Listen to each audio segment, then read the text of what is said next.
आज के इस गहन विश्लेषण में शामिल होने वाले सभी लोगों का स्वागत है। आज का हमारा विषय तकनीकी दुनिया की मतलब एक ऐसी क्रांति पर आधारित है जिसने सॉफ्टवेयर बनाने और उसे चलाने के तरीके को पूरी तरह से बदल कर रख दिया है। बिल्कुल बदल दिया है। हाँ, तो आज हम 3 बहुत ही बेहतरीन तकनीकी ट्यूटोरियल्स का गहराई से विश्लेषण कर रहे हैं जो डॉकर नामक तकनीक पर आधारित हैं। और इस चर्चा का मुख्य लक्ष्य ये है कि हम बिना किसी फालतू जार्गन या किताबी भाषा के ये समझे कि डॉकर ने सॉफ्टवेयर इंडस्ट्री की इतनी बड़ी सिरदर्दी को कैसे खत्म किया। एकदम सही। और इसे शुरू करने के लिए ना चलिए उस एक लाइन से शुरुआत करते हैं जो दुनिया के हर सॉफ्टवेयर डेवलपर ने कभी ना कभी जरूर बोली है। अरे मुझे पता है आप किस लाइन की बात कर रहे हैं। हाँ, वो लाइन है, पता नहीं यार मेरी मशीन पर तो ये बिल्कुल सही काम कर रहा है। ये वर्क्स ऑन माई मशीन वाली बात ना शायद आईटी इंडस्ट्री का सबसे मशहूर और सबसे ज्यादा फ्रस्ट्रेटिंग बहाना है ना? सोचिए जब कोई नया डेवलपर किसी टीम में आता है तो उसका पहला हफ्ता कैसा बीतता है? बस सेटअप करने में ही निकल जाता है। वही तो, उसे एक लैपटॉप मिलता है और फिर शुरू होता है इंस्टॉलेशन का अंतहीन सिलसिला। अगर कोई मॉडर्न एप्लीकेशन बन रही है तो उस डेवलपर को एक खास वर्जन का नोड इंस्टॉल करना होगा। फिर मोंगोडीबी डेटाबेस चाहिए। हाँ, और शायद कैशिंग के लिए रेडिस भी।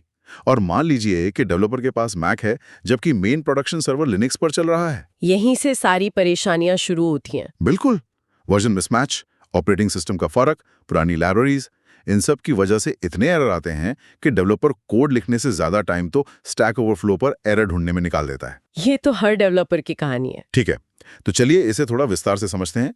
डॉकर इस पूरी अफरा तफरी के बीच एक सुपर हीरो की तरह कैसे एंट्री लेता है? तो इस समस्या की जड़ को समझने के लिए हमें थोड़ा पीछे जाना होगा। डॉकर के आने से पहले के दौर में ना एक बहुत बड़ी दीवार हुआ करती थी। दीवार? कैसी दीवार? डेवलपर्स और ऑपरेशंस टीम के बीच की दीवार। डेवलपर अपने मैक या विंडोज पर आराम से कोड लिखता था और जब काम पूरा हो जाता था तो वो उस कोड की एक जिप फाइल या जार फाइल ऑपरेशंस टीम को पकड़ा देता था। और साथ में एक लंबी चौड़ी रीडमी फाइल होती होगी। बिल्कुल, जिसमें 20 मैनुअल स्टेप्स लिखे होते थे कि सर्वर पर क्या-क्या इंस्टॉल करना है। और मैं शर्त लगा सकता हूं कि शुक्रवार की शाम को जब ऑपरेशंस टीम उस कोड को सर्वर पर डालने जाती थी तो कुछ न कुछ फटना तय था। एकदम तय था, क्योंकि सर्वर का वातावरण, मेरा मतलब है जो एनवायरनमेंट होता है, वो डेवलपर के लैपटॉप से एकदम अलग होता था। हो सकता है सर्वर पर जावा का कोई पुराना वर्जन चल रहा हो जो किसी और एप्लीकेशन के लिए जरूरी हो। हाँ, तो जैसे ही नया कोड डिप्लॉय होता कॉन्फ्लिक्ट पैदा हो जाता। डॉकर ने आके इस पूरी अप्रोच को ही बदल दिया। तो डॉकर में क्या अलग किया? डॉकर ने कहा कि हम सिर्फ कोड को एक जगह से दूसरी जगह नहीं भेजेंगे, बल्कि हम उस कोड के साथ साथ उसके पूरे एनवायरनमेंट को भी एक बक्से में पैक कर देंगे। अच्छा। और इसी बक्से को कंटेनर कहा जाता है। तो अगर मैं इसे एक एनालॉजी से समझूं तो ये शिपिंग इंडस्ट्री जैसा है।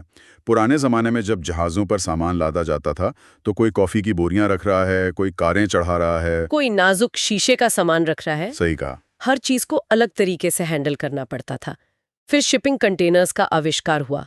अब फर्क नहीं पड़ता कि अंदर कॉफी है या कार, बाहर से वो एक स्टैंडर्ड लोहे का बक्सा है। बिल्कुल। क्रेन उसे एक ही तरीके से उठाएगी, जहाज उसे एक ही तरीके से रखेगा। क्या डॉकर कंटेनर भी सॉफ्टवेयर के लिए यही काम करता है? ये एक बहुत ही सटीक तुलना है। डेवलपर अब ऑपरेशंस टीम को सिर्फ अपना कोड नहीं देता, बल्कि वो पूरा का पूरा शिपिंग कंटेनर देता है। मतलब उसमें सब कुछ पहले से होता है? हाँ, उस कंटेनर के अंदर कोड लाइब्रेरीज, डिपेंडेंसीज और रन टाइम सब कुछ पहले से सेट होता है।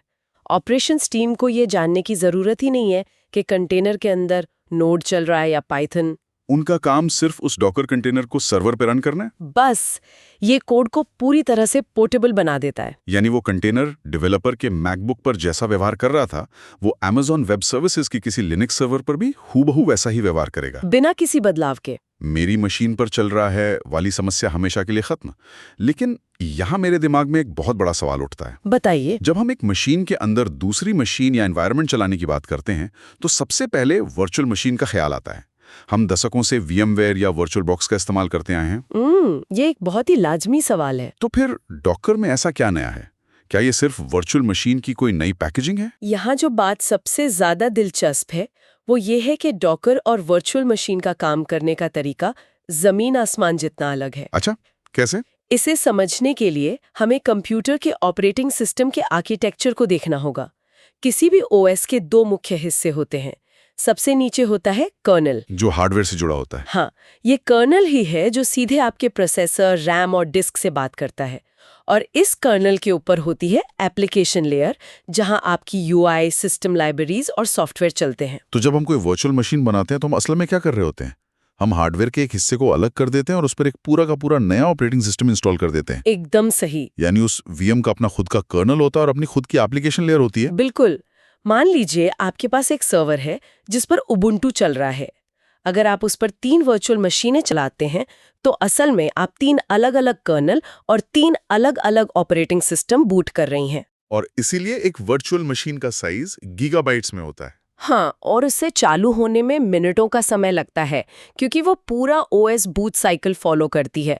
वो बहुत भारी होती है और सिस्टम के बहुत सारे रिसोर्सेज को घेर कर रखती है। भले ही वो उनका इस्तेमाल कर रही हो या नहीं। सही कहा। और यहीं पे डॉकर बाजी मार लेता है। डॉकर पूरे ऑपरेटिंग सिस्टम को वर्चुअलाइज नहीं करता है ना, वो सिर्फ ऊपर की एप्लीकेशन लेयर को वर्चुअलाइज करता है। बिल्कुल सही पकड़े आप। डॉकर कंटेनर का अपना कोई कर्नल नहीं होता। वो जिस मशीन पर चल रहा होता है उसी होस्ट के कर्नल को शेयर करता है। तो वो काफी हल्का होता होगा। बहुत हल्का। वो सिर्फ अपनी जरूरत की लाइब्रेरीज और कोड को एक आइसोलेटेड जगह में रखता है। क्योंकि उसे कोई कर्नल बूट नहीं करना पड़ता, इसलिए एक डॉकर कंटेनर कुछ मेगाबाइट्स का होता है। सिर्फ कुछ एमबी। और वो मिलीसेकंड्स में स्टार्ट हो जाता है। आप एक ही सर्वर पर जहां मुश्किल से 4 या 5 वर्चुअल मशीनें चला पाते थे, वहां आप बिना किसी परेशानी के 50 या 100 डॉकर कंटेनर्स चला सकते हैं। ये तो परफॉर्मेंस के मामले में एक बहुत बड़ी छलांग है, लेकिन यहाँ एक तकनीकी पेच मुझे दिख रहा है। कैसा पेच? अगर डॉकर कंटेनर होस्ट मशीन का कर्नल शेयर करता है और डॉकर मूल रूप से लिनक्स कर्नल पर काम करने के लिए बना है, तो फिर एक डेवलपर अपने मैक या विंडोज लैपटॉप पर डॉकर कंटेनर कैसे चला लेता है? ये बहुत ही बेहतरीन सवाल है। क्योंकि मैक और विंडोज का कर्नल तो लिनक्स से बिल्कुल अलग है ना। हाँ, और शुरुआत में डॉकर के लिए ये एक बड़ी चुनौती थी। कोई भी लिनक्स आधारित कंटेनर सीधे तौर पर विंडोज या मैक के कर्नल से बात नहीं कर सकता। तो फिर इसका क्या समाधान निकाला गया? इस खाई को पाटने के लिए डॉकर डेस्कटॉप नाम का टूल बनाया गया। जब आप मैक या विंडोज पर डॉकर डेस्कटॉप इंस्टॉल करते हैं तो वो बैकग्राउंड में एक बहुत ही हल्का, लगभग न दिखने वाला हाइपरवाइजर चला देता है। मतलब मैक के अंदर चुपचाप एक छोटा सा लिनक्स कर्नल चल रहा होता है। बिल्कुल, एक छोटा सा लिनक्स वर्चुअलाइजेशन जो उन कंटेनर्स को सपोर्ट देता है। ये सब इतनी सफाई से होता है कि डेवलपर को पता भी नहीं चलता। उसे ऐसा ही लगता है जैसे कंटेनर सीधे उसकी मशीन पे नेटिव तरीके से चल रहा है। हाँ, कोई भारी भरकम वीएम इंटरफेस नहीं खोलना पड़ता। यहाँ बात सच में बहुत दिलचस्प हो जाती है। जब हम डॉकर की दुनिया में थोड़ा और गहराई से उतरते हैं तो 2 शब्द बार बार टकराते हैं, इमेज और कंटेनर। हाँ, ये दो बहुत ही बुनियादी शब्द हैं। मैंने देखा है कि बहुत से लोग, यहाँ तक कि अच्छे खासे डेवलपर्स भी, इन दोनों शब्दों को एक ही मानकर इस्तेमाल करते हैं। लेकिन इनके बीच एक बहुत बड़ा फर्क है ना? बहुत बड़ा फर्क है। इसे समझने के लिए प्रोग्रामिंग के क्लास और ऑब्जेक्ट का उदाहरण सबसे सटीक बैठता है। वो कैसे? देखिए, प्रोग्रामिंग में एक क्लास सिर्फ एक ब्लूप्रिंट या ढांचा होती है। जब आप कोड में कोई क्लास लिखते हैं तो वो अपने आप में कोई मेमोरी या सीपीयू इस्तेमाल नहीं करती। वो बस एक रुकी हुई परिभाषा है। एकदम सही। डॉकर की दुनिया में इमेज भी बिल्कुल यही है। ये एक स्टैटिक फाइल है, एक स्नैपशॉट है जिसमें आपका कोड, लाइब्रेरीज और सेटिंग्स बंद हैं। तो जब तक वो सिर्फ एक इमेज है, वो केवल हार्ड ड्राइव पर जगह लेगी। हाँ, वो कोई प्रोसेसिंग पावर नहीं लेगी। और जब हम उस क्लास का इस्तेमाल करके एक ऑब्जेक्ट बनाते हैं, तब जाकर उसे असली मेमोरी मिलती है। डॉकर में इस ऑब्जेक्ट को ही कंटेनर कहते हैं। बिल्कुल, इमेज का चलने वाला इंस्टेंस ही कंटेनर है। आप एक ही डॉकर इमेज से 10, 20 या 100 कंटेनर्स एक साथ चला सकते हैं। और वे सब एक दूसरे से बिल्कुल अलग होंगे, एकदम आइसोलेटेड। लेकिन एक नया सवाल आता है, एक डेवलपर को ये इमेजेस मिलती कहाँ से हैं? क्या उसे हर चीज खुद स्क्रैच से बनानी पड़ती है? मान लीजिए मुझे पोस्टग्रेस डेटाबेस चाहिए, तो क्या मुझे खुद इमेज लिखनी होगी? नहीं, बिल्कुल नहीं। इसके लिए डॉकर हब नाम की एक बहुत बड़ी पब्लिक लाइब्रेरी मौजूद है। जैसे कोड के लिए गिटहब होता है, बिल्कुल वैसा ही डॉकर हब पर दुनिया भर की एप्लीकेशन इमेजेस पहले से बनी हुई रखी हैं। और सबसे अहम बात यह है कि वहाँ ऑफिशियल इमेजेस मिलती हैं। Official images? हाँ, अगर आपको पोस्टग्रेस, रेडिस या उबंटू चाहिए तो आप सीधे उनकी वेरीफाइड इमेज डाउनलोड कर सकते हैं। इन इमेजेस को सुरक्षा विशेषज्ञ मेंटेन करते हैं, इसलिए ये सुरक्षित होती हैं। अच्छा, डॉकर इमेजेस के आर्किटेक्चर में एक और चीज़ है जो मुझे बहुत आश्चर्य में डालती है, इनका लेयर्स वाला कॉन्सेप्ट। लेयर्स बहुत ही शानदार फीचर है। मैंने पढ़ा है कि डॉकर इमेजेस असल में एक सॉलिड ब्लॉक नहीं होती, बल्कि प्याज की तरह परतों में बंटी होती हैं। अगर हम इसे एक पिज्जा बनाने की तरह समझें। पिज्जा की तरह? ये दिलचस्प है। हाँ, सबसे नीचे पिज्जा का बेस है जो आपका ओएस लेयर हो गया, फिर सॉस की लेयर जो सिस्टम डिपेंडेंसीज हो गई, फिर चीज की लेयर यानी आपका फ्रेमवर्क जैसे नोड, और सबसे ऊपर टॉपिंग जो आपका खुद का लिखा हुआ कोड है। ये पिज्जा वाली एनालॉजी बहुत बढ़िया है और डॉकर इन लेयर्स का बहुत ही स्मार्ट तरीके से इस्तेमाल करता है। इसे लेयर कैशिंग कहते हैं। और कमाल की बात यह है कि अगर आप अपने कोड में कोई छोटा सा बदलाव करते हैं, मान लीजिए आपने सिर्फ एक लाइन का कोड बदला, यानी आपने पिज्जा के सिर्फ टॉपिंग बदली, और डॉकर पूरी इमेज दोबारा नहीं बनाएगा। वही तो, वो बेस, सॉस और चीज को दोबारा डाउनलोड नहीं करेगा, वो पुरानी लेयर्स को ही दोबारा इस्तेमाल कर लेगा और सिर्फ नई टॉपिंग वाली लेयर जोड़ेगा। इससे इमेजेस को बिल्ड करने और डाउनलोड करने में लगने वाला समय और डेटा दोनों बचते हैं। और ऑपरेशंस टीम के लिए तो ये किसी वरदान से कम नहीं है। स्लो नेटवर्क पर बार बार 1 GB की फाइल भेजने के बजाय डॉकर सिर्फ वही 5 MB का हिस्सा भेजता है जो बदला गया है। ये डिप्लॉयमेंट को बिजली की तरह तेज बना देता है। चलिए, अब जब हम थियरी समझ चुके हैं तो थोड़ा हैंड्स ऑन बात करते हैं। एक डेवलपर असल में डॉकर के साथ टर्मिनल में इंटरैक्ट कैसे करता है? इसके लिए कुछ बहुत ही आसान कमांड्स होती हैं। सबसे पहला काम होता है किसी इमेज को अपने पास लाना, जिसके लिए पुल कमांड इस्तेमाल होती है। बस डॉकर पुल और इमेज का नाम? हाँ, वो डॉकर हब से उसे खींच लाता है। उसके बाद उस इमेज का कंटेनर बनाने के लिए रन कमांड का इस्तेमाल होता है। और ये देखने के लिए कि मशीन पर कौन कौन से कंटेनर्स चल रहे हैं, PS कमांड होती है। एकदम सही। लेकिन यहाँ एक छोटी सी दिक्कत आती है। जब कोई नया डेवलपर पहली बार टर्मिनल में रन कमांड चलाता है, क्या दिक्कत? कंटेनर का सारा आउटपुट उसके टर्मिनल पर छपने लगता है और टर्मिनल लॉक हो जाता है। वो वहाँ कोई और कमांड टाइप नहीं कर पाता। और अगर वो गलती से टर्मिनल बंद कर दे या Ctrl+C दबा दे तो कंटेनर भी क्लैश होकर बंद हो जाएगा। बिल्कुल। इससे बचने के लिए डॉकर में डिटैच्ड मोड नाम का एक फ्लैग होता है। ये -D फ्लैग है ना? हाँ, जब आप रन कमांड के साथ इसे लगाते हैं तो कंटेनर चुपचाप बैकग्राउंड में स्टार्ट हो जाता है और आपका टर्मिनल आपके इस्तेमाल के लिए तुरंत आजाद हो जाता है। ये एक बहुत जरूरी टिप है। अब बात करते हैं डॉकर की सबसे पावरफुल लेकिन शायद सबसे ज्यादा कंफ्यूज करने वाले फीचर की, पोर्ट बाइंडिंग। हाँ, पोर्ट बाइंडिंग। इसे समझना बहुत जरूरी है। देखिए, डॉकर कंटेनर असल में एक सील बंद कमरे की तरह है। उसकी अपनी एक अलग दुनिया है, अपना अलग नेटवर्क है। बिल्कुल आइसोलेटेड। मान लीजिए मेरा एक वेब सर्वर कंटेनर के अंदर चल रहा है और वो पोर्ट 3000 पर सुन रहा है। अगर मैं अपने लैपटॉप के ब्राउजर में जाकर लोकल होस्ट 3000 लिखूंगा तो मुझे कुछ नहीं दिखेगा। क्यों? क्योंकि वो पोर्ट 3000 उस सीलबंद कंटेनर के अंदर है, बाहर नहीं। सही कहा। कंटेनर बाहर की दुनिया से पूरी तरह कटा हुआ है। उसे आपके लैपटॉप से जोड़ने के लिए हमें उस सीलबंद कमरे में एक दरवाजा बनाना पड़ता है। और इसी दरवाजे को बनाने को पोर्ट बाइंडिंग कहते हैं। हाँ, हम डॉकर से कहते हैं कि देखो मेरी होस्ट मशीन के पोर्ट 8080 को लो और उसे सीधे कंटेनर के अंदर वाले पोर्ट 3000 से जोड़ दो, एक सुरंग की तरह। तो अब अगर कोई मेरे ब्राउजर पर पोर्ट 8080 पर जाएगा तो डॉकर उस ट्रैफिक को कंटेनर के अंदर भेज देगा। एकदम सही। और ये पोर्ट बाइंडिंग डेवलपर्स की एक बहुत बड़ी समस्या सुलझाती है, वर्जन कॉन्फ्लिक्ट। वो कैसे? सोचिए, आपके पास 2 अलग-अलग प्रोजेक्ट्स हैं। एक पुराना प्रोजेक्ट है जिसे MySQL का पुराना वर्जन 5.7 चाहिए।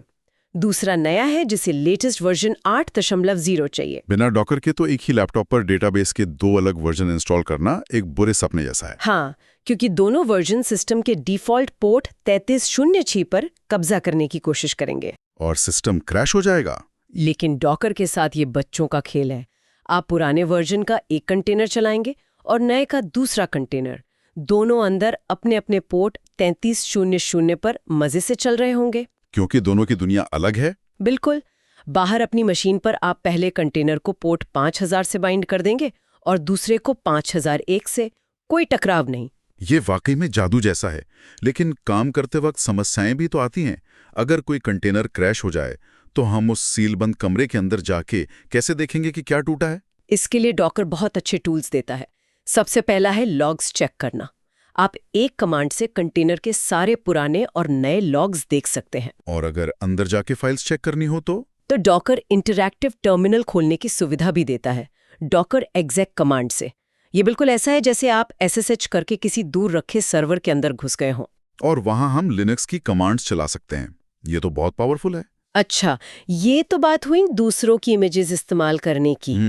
लेकिन अगर मैंने खुद का एप्लीकेशन बनाया है और मैं उसकी इमेज बनाना चाहता हूं तो वो कैसे होगा? उसके लिए आपको एक डॉकर फाइल लिखनी होगी। डॉकर फाइल को आप अपनी कस्टम इमेज बनाने की एक बेकिंग रेसिपी समझ सकते हैं। रेसिपी? हाँ, ये एक टेक्स्ट फाइल होती है जिसमें आप डॉकर को स्टेप बाय स्टेप निर्देश देते हैं। आप डॉकर से कहते हैं कि मुझे एक बेस इमेज दो जिसमें नोड पहले से हो, फिर मेरा कोड लो और उसे कंटेनर में कॉपी करो। फिर सारी डिपेंडेंसीज इंस्टॉल करो। बिल्कुल।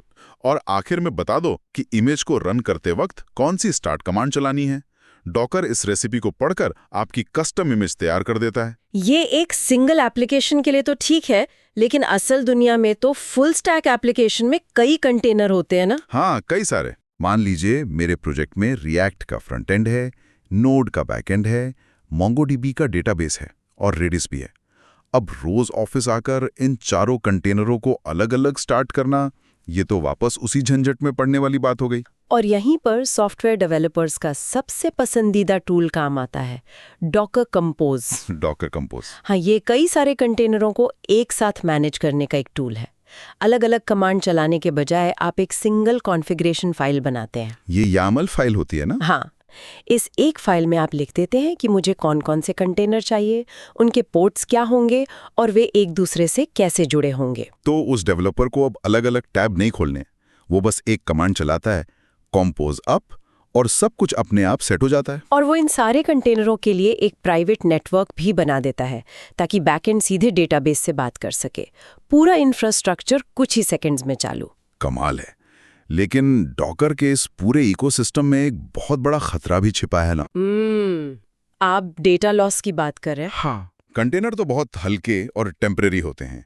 अगर मेरा डेटाबेस कंटेनर के अंदर चल रहा है और वो क्रैश होकर रीस्टार्ट हो गया तो सारा डेटा गायब हो जाएगा। एकदम सही। कंटेनर हर बार एक फ्रेश स्लेट से शुरू होता है और इसी समस्या को सुलझाने के लिए डॉकर हमें वॉल्यूम्स का कॉन्सेप्ट देता है। वॉल्यूम्स कैसे काम करते हैं? वॉल्यूम डेटा को बचाने का एक तरीका है। ये आपकी होस्ट मशीन के हार्ड ड्राइव के एक फोल्डर को कंटेनर के अंदर के एक फोल्डर से लिंक कर देता है। जैसे कंटेनर के अंदर कोई एक्सटर्नल हार्ड ड्राइव लगा दी हो? बिल्कुल। तो जब डेटाबेस कंटेनर के अंदर नया डेटा लिखता है तो असल में वो डेटा आपकी सुरक्षित होस्ट मशीन के हार्ड ड्राइव पर सेव हो रहा होता है। तो अगर कंटेनर डिलीट भी हो जाए तो हमारा डेटा सुरक्षित है। नया कंटेनर आते ही वापस उसी वॉल्यूम से जुड़ जाएगा। हाँ, इसके अलावा बड़ी कंपनियां अपने कस्टम इमेजेस को पब्लिक डॉकर हब की जगह प्राइवेट रजिस्ट्री में रखती हैं, जैसे अमेज़न का ECR। वहां सब कुछ सुरक्षित रहता है। तो अगर हम इस पूरी चर्चा को समेटे तो डॉकर ने सिर्फ एक टूल के तौर पर नहीं बल्कि एक पूरी फिलॉसफी के तौर पर काम किया है। बिल्कुल। इसने मेरी मशीन पर काम कर रहा है वाले डरावने दौर को हमेशा के लिए खत्म कर दिया है। आज डेवलपर्स बस अपना कोड एक पोर्टेबल कंटेनर में डालते हैं और वो हर जगह एक जैसा चलता है। तो इस सब का असल मतलब क्या है? अगर हम इसे एक बड़ी तस्वीर के साथ कनेक्ट करके देखें तो हमें ये समझना होगा कि हम सॉफ्टवेयर इंजीनियरिंग के एक ऐसे युग में आ गए हैं जहां इंफ्रास्ट्रक्चर अब कोई हार्डवेयर नहीं रहा। इंफ्रास्ट्रक्चर खुद एक कोड बन गया है। हाँ, हम बस एक टेक्स्ट फाइल लिखते हैं और पलक झपकते ही एक पूरा का पूरा सर्वर एनवायरनमेंट हवा में बन जाता है और काम खत्म होने पर वापस हवा में ही गायब हो जाता है। ये सच में दिमाग को झकझोर देने वाला विचार है। सोचिए, एक समय था जब सर्वर्स को बच्चों की तरह पाला जाता था, सालों साल उनकी देखभाल की जाती थी। और आज सब कुछ डिस्पोजेबल है। वही तो, आज हम सॉफ्टवेयर को छोटे टेम्परेरी कंटेनरों में पैक कर रहे हैं जिन्हें हम मिली सेकेंड्स में बनाते हैं और मिटा देते हैं। तो सुनने वालों के लिए जाते जाते एक विचार छोड़कर जा रहा हूँ। बताइए। अगर सर्वर और एनवायरनमेंट इतने अस्थायी हो गए हैं तो क्या आने वाले भविष्य में स्थायी सर्वर जैसी कोई चीज बचेगी भी, या हमारा पूरा डिजिटल ढांचा सिर्फ एक बहती हुई नदी बन जाएगा जिसे जरूरत के हिसाब से जब चाहे बदला जा सकता है? ये वाकई एक बहुत ही गहरा सवाल है। इस उकसाने वाले विचार के साथ हम आज के इस गहन विश्लेषण को यहीं समाप्त करते हैं। तकनीकी दुनिया की ऐसी ही दिलचस्प परतों को खोलने के लिए हम फिर मिलेंगे।